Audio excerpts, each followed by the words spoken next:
शनो वन्धुर्जनिता शविधाता धामानि वेद भुवनानि विश्वा यत्र देवामृतमानसानास्त्रतीः धामन् धैर्ययन्तः। तू गुरु है प्रजेश भी, तू है पाप पुण्य फलदाता है।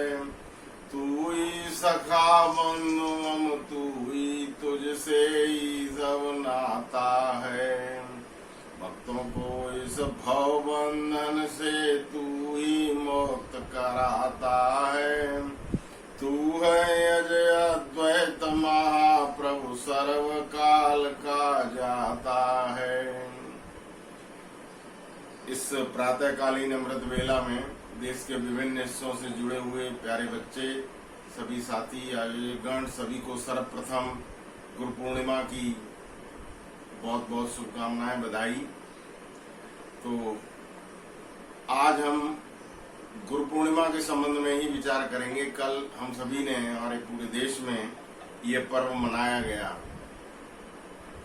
तो गुरु पूर्णिमा का क्या महत्व है और किस तरह से इसको मनाया जाना चाहिए, इस पर थोड़ा सा विचार करेंगे।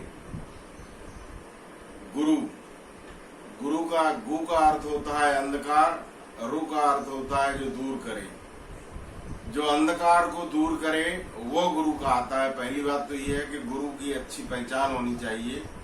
जो वास्तव में अंधकार को दूर करता हो वो गुरु है। और इसी तरह से इसका एक दूसरा समकक्ष शब्द लिया जाता है आचार्य। आचार्य का भी अर्थ इसी तरह से होता है कि जो अच्छे आचरण की शिक्षा दे, उसको आचार्य कहते हैं। तो गुरु पूर्णिमा का महत्व क्यों है? क्योंकि हम सभी को गुरु की आवश्यकता पड़ती है। और याद रखो, सबका जो मूल गुरु है, परम गुरु है, वो परमपिता परमात्मा है। जितनी भी दूसरी योनियां हैं उनमें गुरुओं की आवश्यकता नहीं होती। ईश्वर की ऐसी व्यवस्था है कि उन्होंने पशु पक्षियों को इतना ज्ञान दिया हुआ है क्योंकि उनको बुद्धि नहीं दी है, बुद्धि नाम मात्र की है उनकी।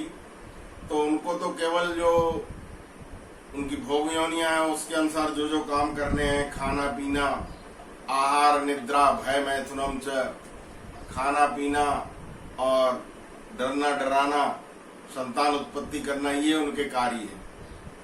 लेकिन मनुष्य थोड़ा अलग है। इसमें बुद्धि है तो बुद्धि के साथ ज्ञान होना जरूरी है। तो याद करो, जब सर्वप्रथम सृष्टि की उत्पत्ति हुई थी उस समय कोई गुरु नहीं था और कोई ज्ञान देने वाला भी नहीं था। तो उस समय परमपिता परमात्मा ने 4 ऋषि जो हुए थे प्रारंभ में, उनको चुना था और उनके हृदय में वेद का प्रकाश किया था। अग्नि, वायु, आदित्य और अंगिरा, ये 4 जो है वो प्रथम गुरु हुए हैं। और परमपिता परमात्मा जो है वो मूल गुरु है। ईश्वर यदि शिक्षा नहीं देता उनके हृदय में तो आज संसार में जितना भी ज्ञान फैला हुआ है, हम ज्ञान शून्य होते। देखिए, मनुष्य को ज्ञान देना, शिक्षा देना बहुत आवश्यक है। आपने देखा होगा कि जानवरों के जो बच्चे होते हैं, गाय का बछड़ा होता है, बछिया होती है, उसको पैदा होने के कुछ समय पश्चात ही आप नदी में या पानी में, तालाब में उतार दो, तैर करके पार निकल जाएगी। लेकिन मनुष्य के बच्चे को सिखाना पड़ता है। वो तो बड़े बड़े लोग, हम और आप जैसे लोग भी तैरना नहीं जानते, तो मनुष्य को शिक्षा देनी पड़ती है। इसलिए मनुष्य के लिए गुरु की आवश्यकता होती है। प्रारंभ में ये ज्ञान जो है परमपिता परमात्मा ने 4 ऋषियों के माध्यम से दिया था। इसलिए परम गुरु जो है वो परमपिता परमात्मा है। और उसके बाद ये गुरु परंपरा चली। महर्षि ब्रह्मा ने चारों वेदों को 4 दिशाओं में अलग अलग फैलाया था, इसलिए उनके 4 मुख लगाए गए। ब्रह्मा से लेकर जैमिनी पर्यंत जितने ऋषि हुए हैं वो सब हमारे गुरु थे। अब कुछ गुरुओं के उदाहरण बताते हैं। जैसे महर्षि वशिष्ठ हुए हैं। वशिष्ठ ऋषि यदि इतने अच्छे गुरु नहीं होते तो आज राम को हम और आप याद नहीं कर सकते। राम के अंदर जो अच्छे संस्कार डाले थे वो महर्षि वशिष्ठ ने। ऋषि दयानंद कहते हैं 3 गुरु और होते हैं मुख्य रूप से परमपिता परमात्मा के अलावा। एक तो है माता, पिता और आचार्य। प्रथम गुरु जो है माँ होती है, जो बच्चे के गर्भ में भी बहुत कुछ पाठ पढ़ा देती है और जन्म होने के पश्चात भी। इसी तरह से पिता, और फिर जब बालक पढ़ने जाता है तो आचार्य उसका शिक्षक होता है, गुरु होता है। तो देखिए महर्षि वशिष्ठ ने राम को तैयार किया था। इसी तरह से दूसरे गुरु योगीराज कृष्ण के जो गुरु थे संदीपनी ऋषि थे।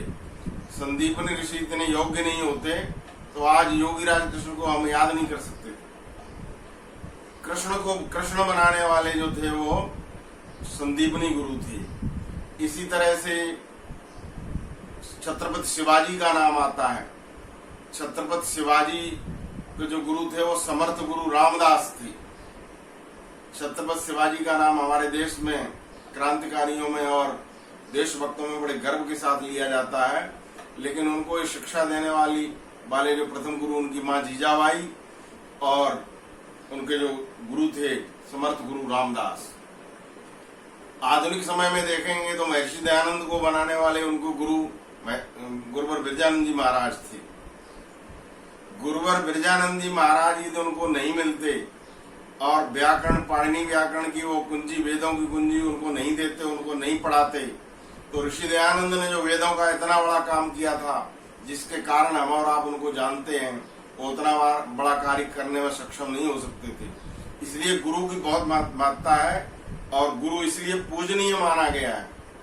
लेकिन इसका दूसरा पक्ष भी है कि गुरु की जब महत्ता बढ़ी और आगे चल के कुछ समय ऐसा आया जब गुरु ज्ञान तो शून्य हो गए, उनमें ज्ञान इतना रहा नहीं और वो अपनी पूजा करवाना चाहते थे, तो उन्होंने फिर इस तरह के श्लोक रच लिए, गुरुर् ब्रह्मा गुरुर् विष्णु गुरुर्देवो महेश्वरा गुरु साक्षात परम ब्रह्म तस्मै श्री गुरुवे नमः। ये जो श्लोक है ये किसी वैदिक साहित्य का नहीं है, हमारे प्राचीन वैदिक ग्रंथों में कहीं नहीं मिलता, न वेद का है न किसी शास्त्र का है।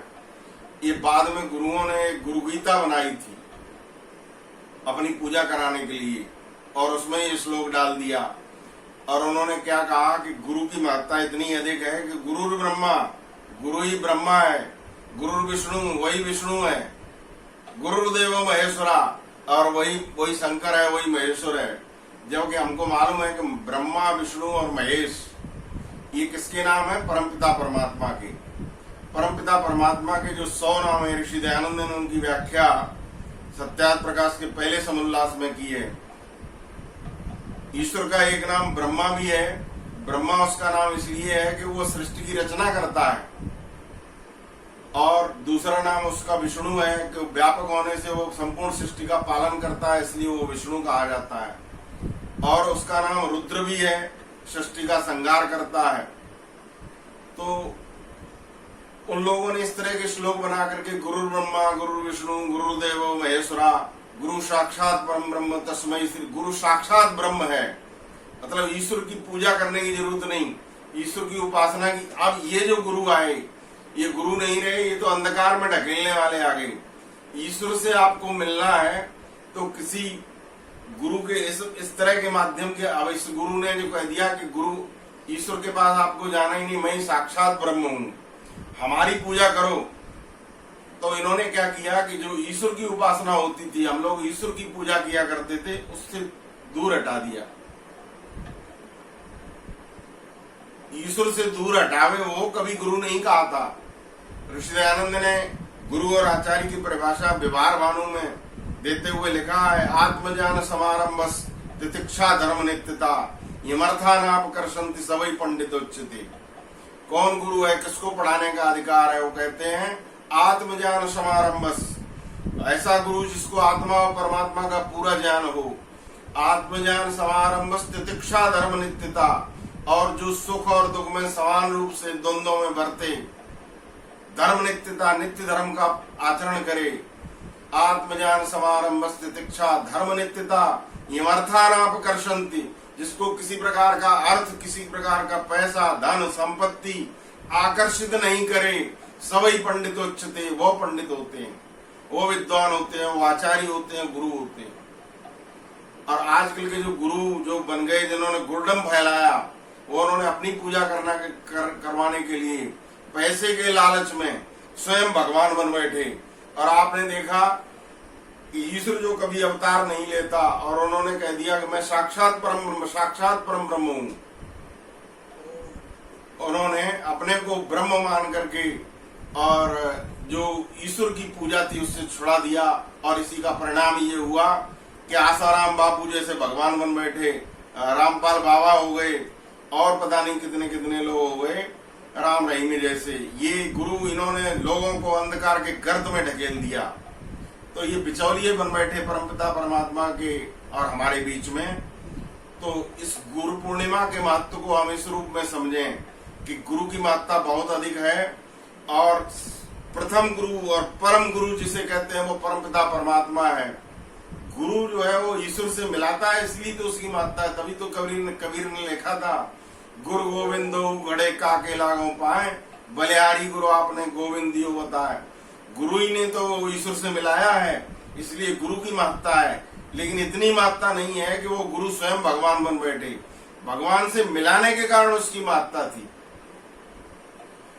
तो इस गुरु पूर्णिमा के अवसर पर हम सब लोग अपने जो गुरु हैं, माता पिता आचार्य, उनके प्रति श्रद्धा रखें, उनसे सीखें, क्योंकि उन्होंने अपने जीवन में आचरण से बहुत कुछ सीखा है। उस ज्ञान को हम सीखें और दूसरों को सिखाएं।